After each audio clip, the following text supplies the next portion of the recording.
right here. KPVIDEONEWS, y'all. It's time for what? That's right, it's time for KP's Video News, y'all. So we got to get ready because next week, what they're going to do next week is they're going to reveal what's going to happen with these cops in the Breonna Taylor case. And from what I'm looking at, doesn't look good, people. Doesn't look like it's going to go in the direction that the family might want it to go in. So after I read the story, then you can make your own assessment. So the Louisville Federal Courthouse to close next week in anticipation of the Breonna Taylor decision.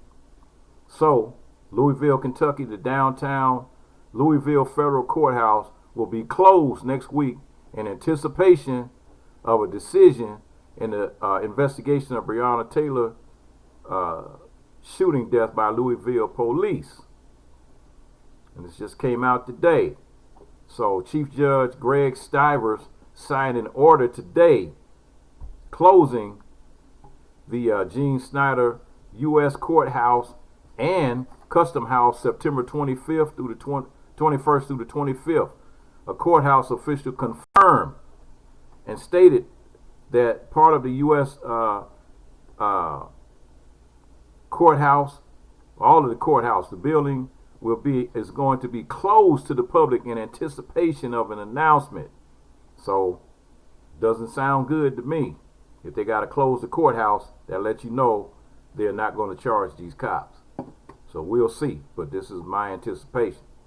This could mean Kentucky Attorney General Daniel Cameron would make a public next week whether Sergeant Jonathan Mattingly, Officer Miles Cosgrove, and former Officer Brett Hankinson will be charged with homicide or other offenses in the death of Taylor, who was shot and killed during the execution of a search warrant. So Taylor was killed in March while police were serving a no-knock warrant. Police said they fired after one shot was fired at them by Taylor's boyfriend, Kenneth Walker, who said he didn't know the police were at the door. Police say Walker shot Mattingly in the leg, severing an artery. Elizabeth Kuhn, a spokesperson for Cameron, did not immediately respond to the request for confirmation. The announcement will be coming next week. Mayor Greg Fisher and attorneys for Taylor Estate announced Tuesday that they have settled a wrongful death suit for $12 million. So the family of Breonna Taylor got $12 million. And I'm thinking, you got $12 million, time to leave Kentucky.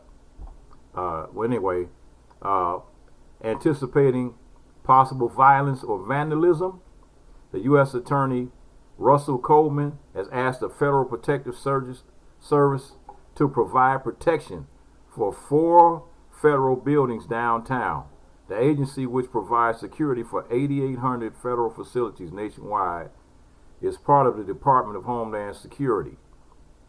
Stivers' order says the building is being closed at the request of the General Service Administration, who's in charge of managing it. So they got the courthouse is going to be closed. Federal courthouse is going to be closed next week, and they're anticipating violence. So if they're anticipating violence, that means that they are not going to be charging those cops in the murder of Breonna Taylor. And they're anticipating the people are going to go nuts when they hear it, and they're probably right, because I think those people are going to tear that city apart. Just my own personal opinion. Anyway, on to the next story. Federal authorities investigate the death of a black man held in Louisiana police custody, and during that, what Louisiana State Police described as a struggle to take him into custody following a rural police chase last year.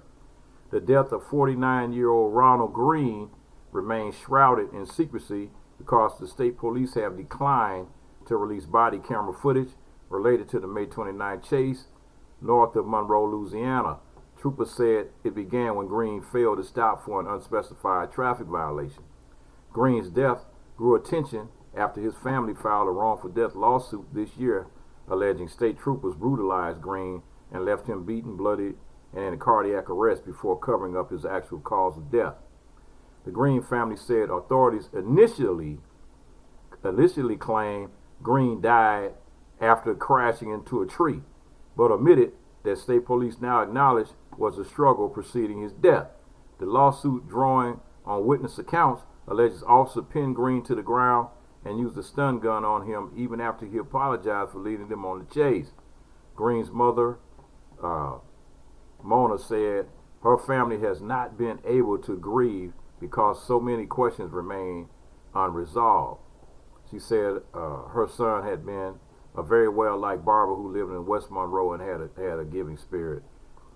This has gutted our family, she stated. How do people live with themselves after doing something like this? The investigation comes amid heightened racial tensions within Louisiana State Police, an agency that has been plagued by misconduct cases in recent years. Earlier this month, Governor Bill Edwards, a Democrat, said it was unacceptable that state police had failed to discipline a trooper recording using a racial slur on duty. The handling of Green's death has eroded the agency's credibility even further, said Eugene Collins, president of Baton Rouge branch of the National Association of NAACP. The public has a right to know what happened to Mr. Green that day, he said, and the concealing of this information by the Louisiana State Police is not only disgusting but immoral. And two law enforcement officials familiar with the case said state police are investigating whether one of the responding troopers improperly turned off his body camera during Green's arrest. They stated under condition of anonymity to discuss any ongoing investigation. And so Green's death was ruled accidental and attributed to cardiac arrest.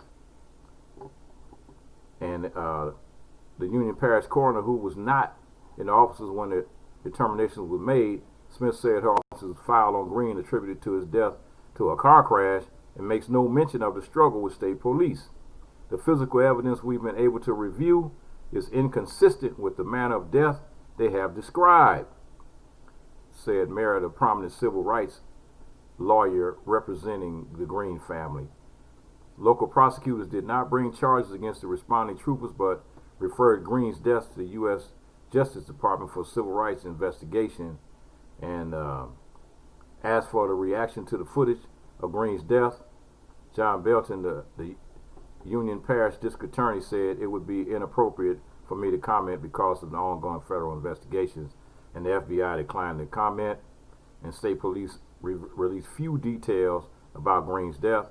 The crash report says troopers attempted to pull him out for an unspecified traffic violation shortly after midnight, May 10th, about 30 miles south of the Arkansas state line, and he claimed he refused to stop, and a pursuit ensued, and allegedly he was taken out of the car and beaten, and shot with a stun gun and beaten, but the police report that he died for the car crash. Green's family contends the crash was not serious enough to account for his fatal injuries. The lawsuit said his vehicle did not make impact with a tree and his airbag did not deploy. Green was not injured and could walk, speak, and otherwise function in a healthy manner after the crash, the lawsuit says, adding that the autopsy found cuts and blunt force injuries to Green's head and face. Obviously, the body cam footage is critical, and so it's a crazy situation, man. It's like here we go again and again and again and again and again. It just keeps on happening, keeps on coming. So what are you, as the average person, what are you supposed to do? What are you supposed to do in these situations, and how are you supposed to manage? How are you supposed to handle this? How are you supposed to deal with this? And it's just a crazy, crazy place we live in right now. Crazy place. So you Stay tuned for my next episode, because my next episode, oh boy, it's gonna be really, really heavy. So you gotta be ready, folks. Be ready. KP Video News, y'all. Peace. KP